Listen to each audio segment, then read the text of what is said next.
Pembunuhan berantai untuk mengambil air liur wanita yang berasal dari Deli Serdang. Pembunuhan terhadap 42 korban wanita ini dilakukan oleh Ahmad Suraji selama 11 tahun dan mulai terbongkar pada tahun 1997.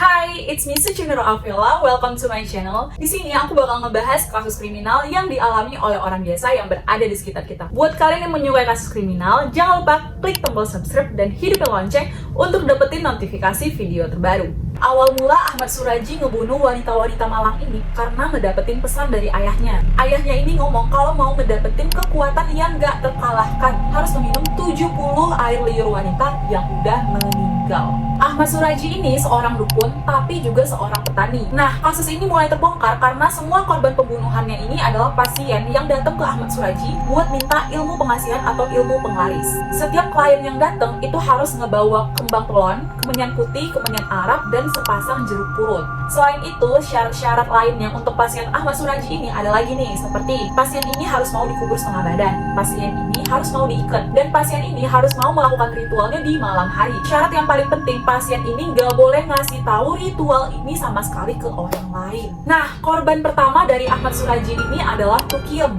yaitu pembunuhan pada tahun 1986. Tukiem datang nih ke Ahmad Suraji buat minta ilmu biar dia bisa jadi sukses dan orang kaya raya lah pokoknya. Sesuai permintaan Tukiem, Ahmad Suraji ngajakin Tukiem ini ke area perkebunan tebu. Kebun tebu ini jaraknya itu kira-kira 1 meter dari rumahnya Ahmad Suraji. Sebelum pergi ke ladang tebu, Ahmad Suraji udah ngebawa karung, cangkul, sama tali. Mereka keluar, Ahmad Suraji jalan di depan dan Tukiem ngikutin nih di belakang. Sampai di ladang tebu, Ahmad Suraji ini minta tolong ke Tukiem buat pegangin senter, soalnya Ahmad Suraji ini mau ngegali tanah pakai cangkul. Tanah digali dengan kedalaman 1 meter dan lebar 70 cm.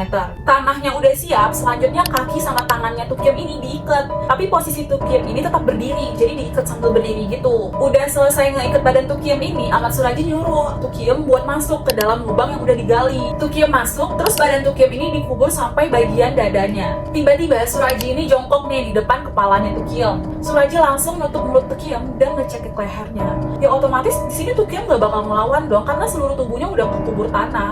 Dan seketika itu juga Tukiem meninggal di tempat. Tukiem udah meninggal, Suraji ngelanjutin ritualnya dan ngambil air liurnya Tukiem. Air liur udah kekumpul, tanah digali lagi, mayat Tukiem diangkat ke atas dan tali-tali yang ikat badan Tukiem ini dibuka. Di sini Suraji juga ngebuka semua baju yang ada di badan Tukiem sampai Tukiem ini telanjang. Setelah itu, Suraji nguburin Tukiem di tanah tempat itu juga. Pembunuhan pertama selesai. Besok harinya itu, Ahmad Suraji ini ya beraktivitas kayak biasa aja, kayak nggak ada terjadi sesuatu.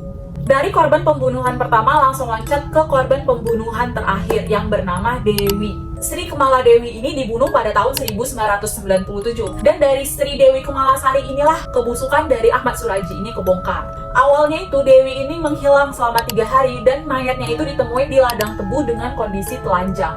Dari kematian Dewi ini, akhirnya polisi turun tangan. Awalnya polisi curiga kalau pelakunya ini adalah suaminya Dewi, soalnya Dewi sama suami ini sering kali berantem. Tapi ada seorang saksi yang ngomong kalau pernah ngelihat Dewi ini di tempat Suraji buat konsultasi sebelum Dewi ini menghilang. Polisi langsung datang nih ke rumahnya Ahmad Suraji. Suraji ngomong ke polisi kalau Dewi emang pernah datang ke rumahnya, tapi siap maghrib Dewi ini langsung balik.